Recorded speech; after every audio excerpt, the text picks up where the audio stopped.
Yalkeninde gökyüzünden yakya tavuş işitti. Ul tavuş argan kavuş hoş iskitkiş matur idi. Evul gayse mesih idi paça kiyemin kiyen. Gitsimeni bakşasında göz yaşları tugilgen. Ul birinci hem sanlı akardan da ağıran. Paçalarının paçası kıyaştan da yaktıran. Ul birinci hem sanlı akardan da ağıran. Paçalarının paçası kıyaştan da yaktıran. Nindi güzel onun yüzü yaptık kış bıcrasıman. Yakya kurgeç tınsız kalgan şunduk jirge yığılgan. Ey kurıkma digen gayse tanış tavışın biri.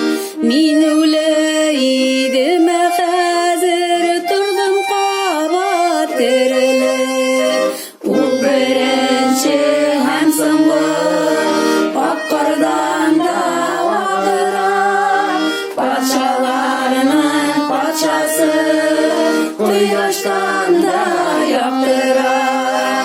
Ul birinci hem sınlı pakkardan da ağıran. Paçalarının paçası kıyaştan da yaktıran. Temu hıcma hoş kışları tik minem kuldağına.